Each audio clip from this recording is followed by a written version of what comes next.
All right. Good afternoon. Starting off with a statement on the accident took place in Algeria earlier today. It is with great sadness that the Secretary General learned of the tragic accident involving a military plane this morning near Algiers, in which more than 250 passengers and crew members lost their lives. The Secretary General conveys his heartfelt condolences to the family of the victims and to the people and government of the People's Democratic Republic of Algeria. That statement is now online. Yesterday evening, as you will have seen, we issued a statement in which the Secretary General condemned the killing of a Rwandan peacekeeper and the wounding of 8 others in the Central African Republic. The incident follows a joint operation launched on April 8th by the UN peacekeeping mission in the country and the Central African forces and police to disarm and arrest heavily armed criminal groups. The Secretary General offered his deepest condolences to the family of the bereaved, as well as to the government of Rwanda, and wishes a swift recovery to the injured. He recalled that attacks against United Nations peacekeepers may constitute a war crime, and calls on the Central African Republic authorities to investigate them and swiftly bring those responsible to justice. The Secretary General reiterated that the determination of the UN peacekeeping force to protect civilians and contribute to the stabilization of the Central African Republic. And today, in a joint statement, the African Union and the United Nations stressed their total unity and their common determination to support the people of the Central African Republic and peace process in the country. As you know, the Undersecretary General for Peacekeeping, Jean-Pierre Lacroix, and his counterpart from the African Union, the Commissioner for Peace and Security, Ismail Shergi, are currently in Bangui on a joint visit. They called for calm and warned the population against rumors and manipulations. Authorities are working with the peacekeeping mission to restore public order and guarantee the protection of all civilians without distinction, they said. As part of their visit, Mr. Lacroix and Shergi met with President Touadéra, the President of the Republic, as well as the President of the National Assembly and the Prime Minister. The United Nations and the African Union officials today expressed solidarity and full support for the Central African people and the peace process underway in the country. They conveyed a message of total unity and common resolve of both organizations. And back here, the Security Council heard a briefing by Mahatma Saleh Anadif, the special representative of the Secretary General and head of the UN mission in Mali. He said that over the past 3 months, trust between the signatories of the peace agreement had improved a few months before both presidential and legislative elections. However, he stressed that the security situation, particularly in the center of the country, had deteriorated with a number of victims, including peacekeepers, on the rise. Mr. Anadif highlighted the need for the UN peacekeeping mission in Mali for their soldiers to be adequately equipped to face challenges of the situation in the country.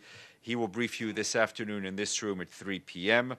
And our humanitarian colleagues today told us that the needs in Mali are increasing as a result of conflict and insecurity spreading from the north to the more populated central regions of the country, as well as severe rainfall deficit this year. Some 4.3 million people are now estimated to need food assistance compared to 4.1 million in late last year. This is the highest level of need in Mali since the 2011-2012 food insecurity crisis throughout the Sahel region.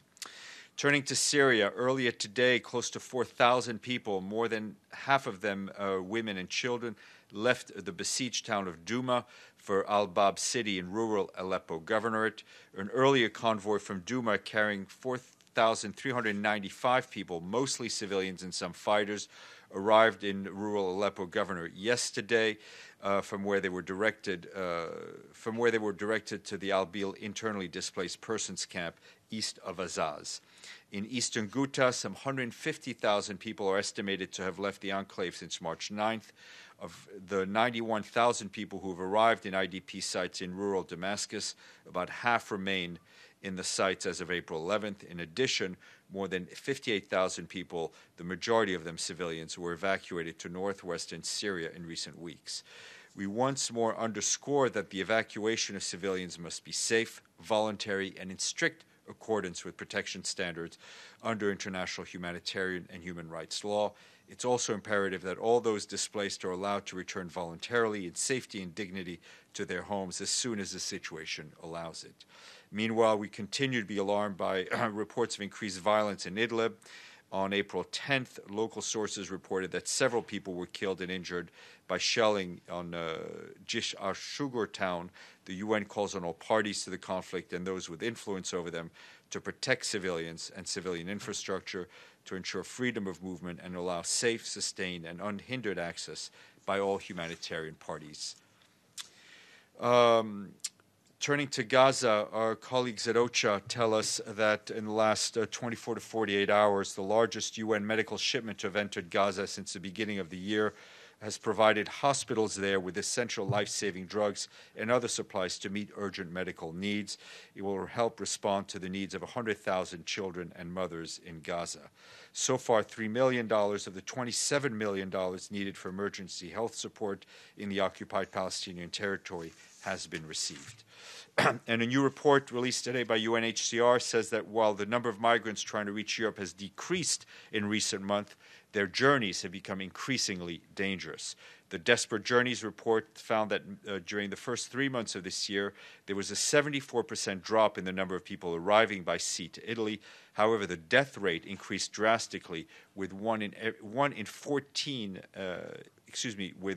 every 14 migrant dying during the journey, compared to 1 in every 29 during the same period last year. The report also notes that migrants are looking for alternate routes to reach Europe, and that this is reflected by the spike of migrants arriving to Spain and Greece, with most of them coming from Syria, Iraq, and Afghanistan. In addition to deaths at sea, the report stresses that migrants also endure abuses and extortion in the hands of traffickers, smugglers, and armed groups along various routes to Europe, and it gives recommendations for states to ensure their safety. Also want to flag a World Health and Organization and UNICEF joint report on the new 10-step guidance to increase support for breastfeeding in health facilities to provide maternity and newborn services. The 10 steps to successful breastfeeding underpin the Baby-Friendly Hospital Initiative, which both organizations launched in 1991. It encourages new mothers to breastfeed and informs health workers of how best to support breastfeeding. Breastfeeding is vital to a child's lifelong health and reduces costs for health facilities, families, and governments. It also improves IQ, school readiness, and attendance. Breastfeeding all babies for the first 2 years would save the lives of more than 820,000 children under 5 every year, according to the report.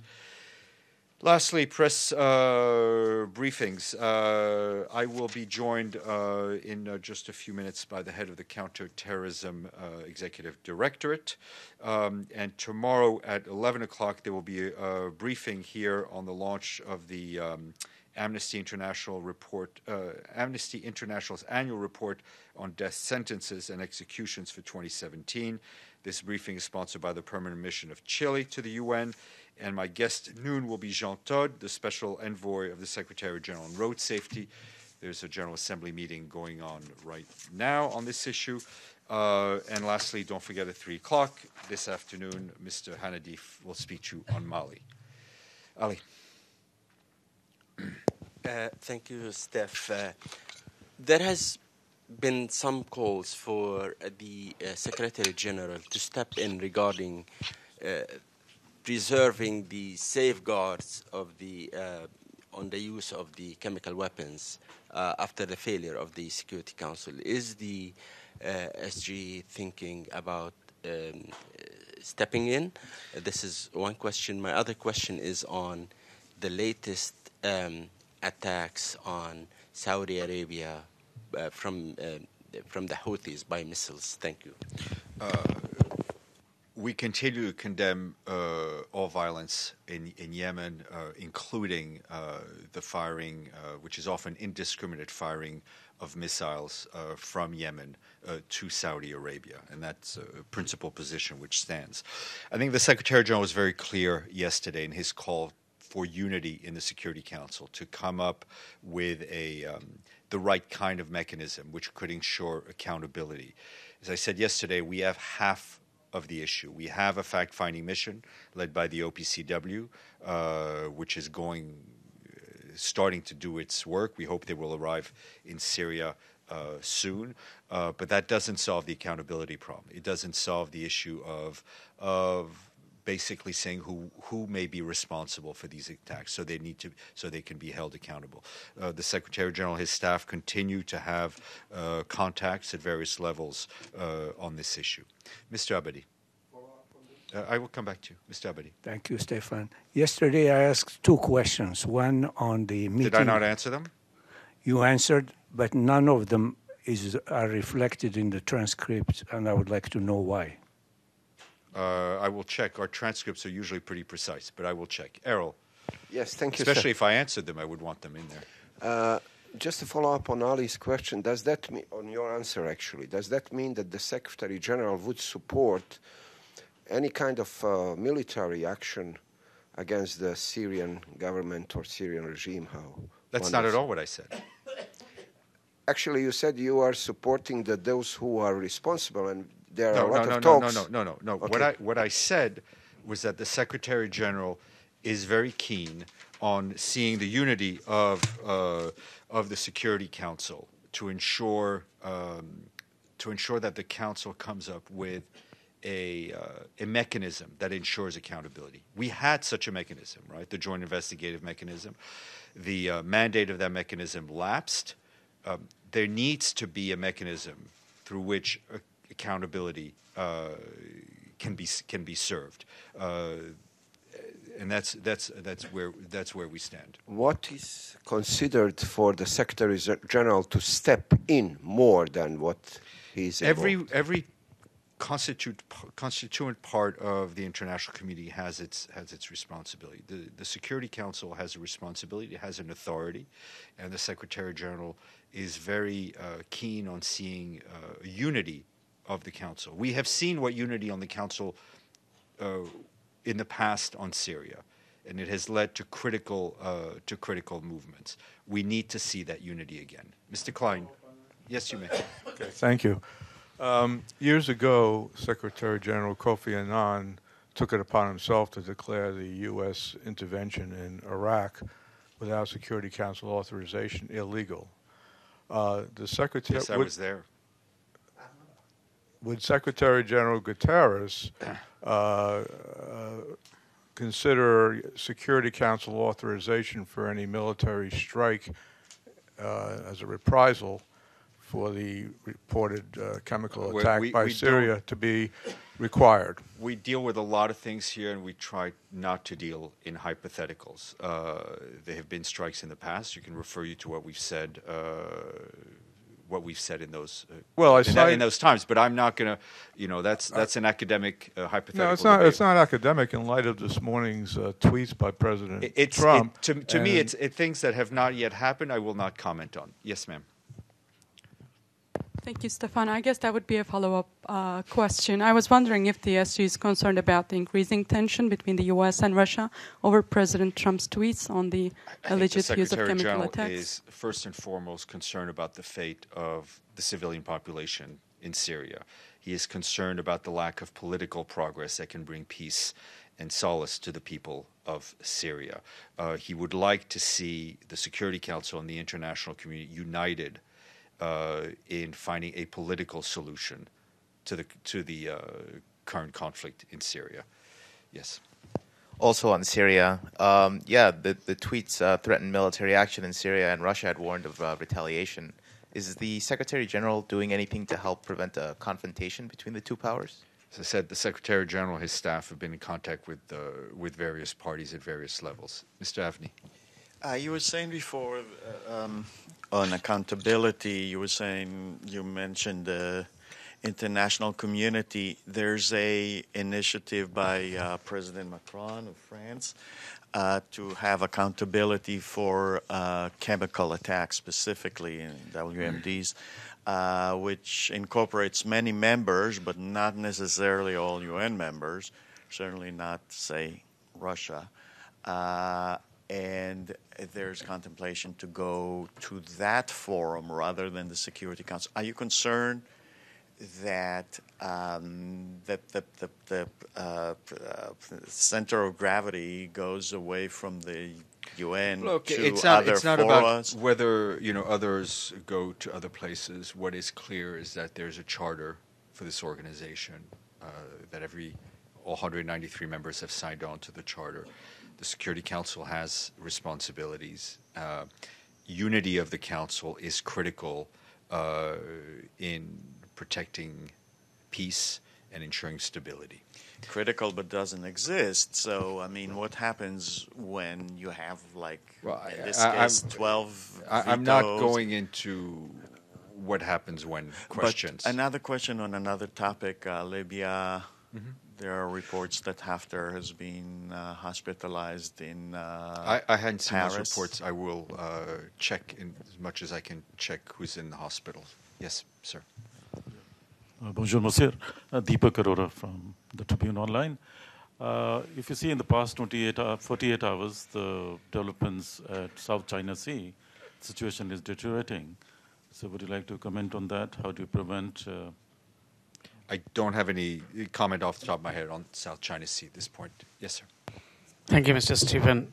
Bangladeshi media reported that last Friday, Secretary General made a phone call to the ruling Prime Minister of Bangladesh, and they discussed about Rohingya issues.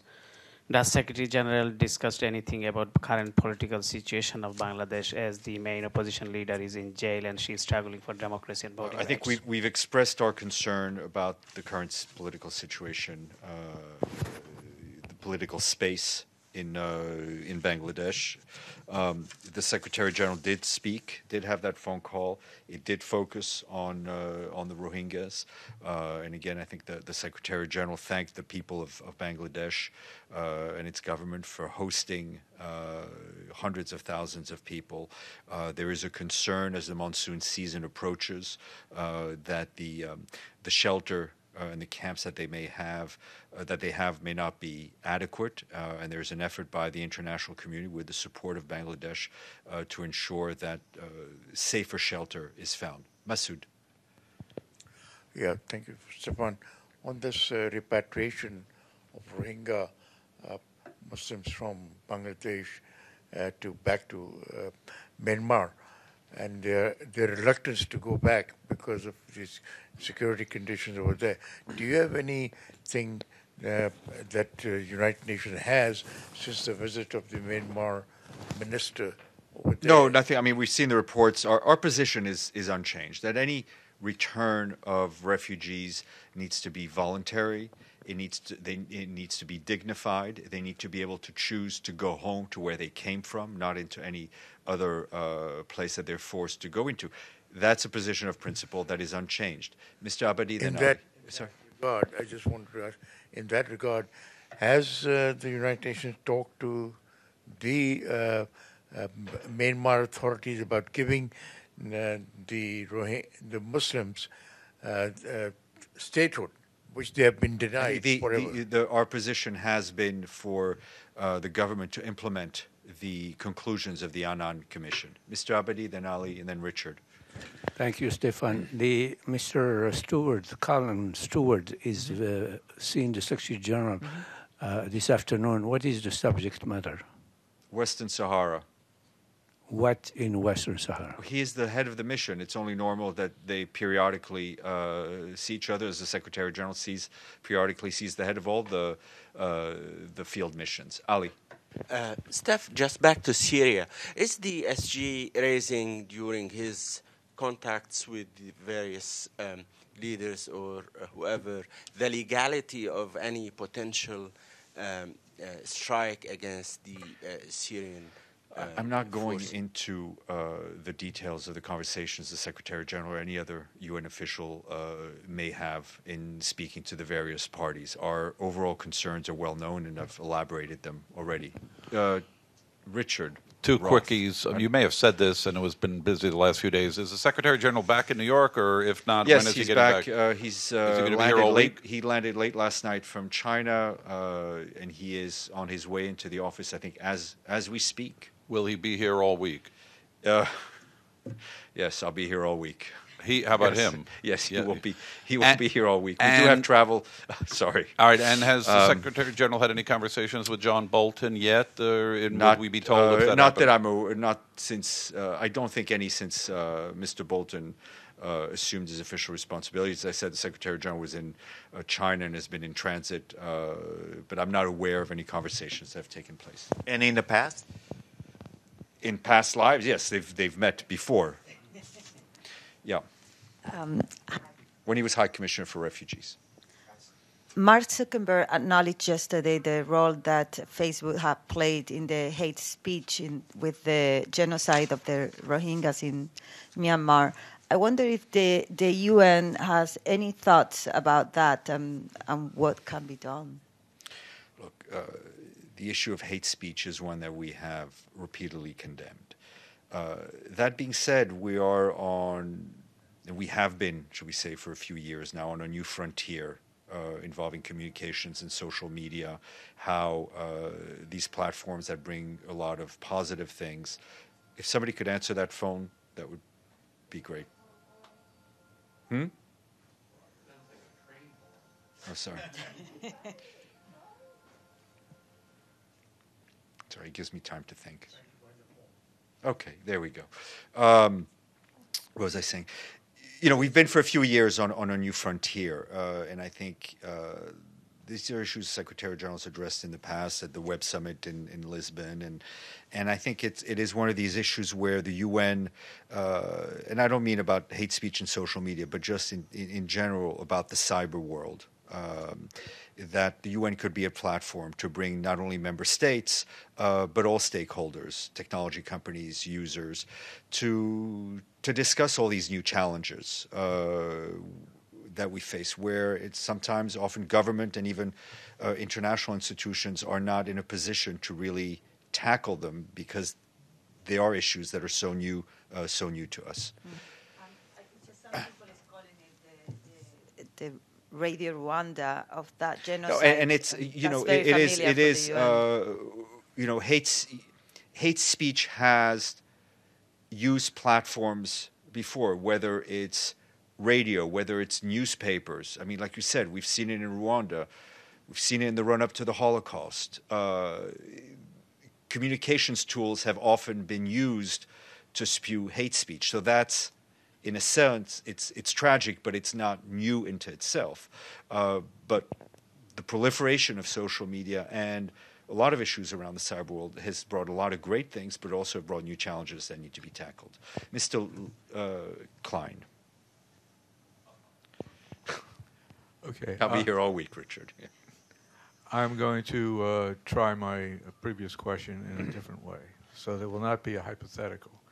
Because last year, just about a year ago, President Trump decided to launch a unilateral missile strike against an air base in Syria in response to the previous reported chemical attack there. Does the Secretary General have an opinion as to the legality of that missile strike I would, without Security Council authorization? I would urge you to read the statement that he issued after that strike. What did he say? I would urge you to read it for yourself. I don't want to paraphrase his own words. But was it comparable to what Secretary General Kofi Annan, as you well know, said when he used the word illegal? Mr. Klein, I'm not your editor. You're free. This is all words in the public domain. You could read both and do a compare and contrast exercise. Yes, sir. Yes, Steph, talking about the hate speech and the champions of the hate speech, today actually in Hague, the ICTY residual mechanism delivered 10 years sentence for Mr. Vojislav Šešelj, who was one of the champions of the hate speech. I know that you are not commenting on the sentences and actually the work of the tribunal and the residual mechanism, but what would be the Secretary General message on this occasion in regard of that topic? That this international mechanism has delivered its verdict. It is very important in terms of accountability of crimes that have been committed. For now, yes. Masood. Thank you, Stéphane. I just wanted to ask, is there any reaction from the Secretary General or the United Nations on the Israeli attack during this crisis in Duma that was going on, and Israel planes attacked inside Syria? Do you have any? I have no way to verify what you're implying in your question. Mr. Abadi. Thank you, Stéphane. When would the Secretary General give a general press conference? As soon as we can convince him. Yes, sir. And then we'll go to our guest. I guess I get the same question, you know what I'm saying? Well, then I'll give you the same answer. Yeah, same answer, right. Okay, I'll go get our guests. Thank you.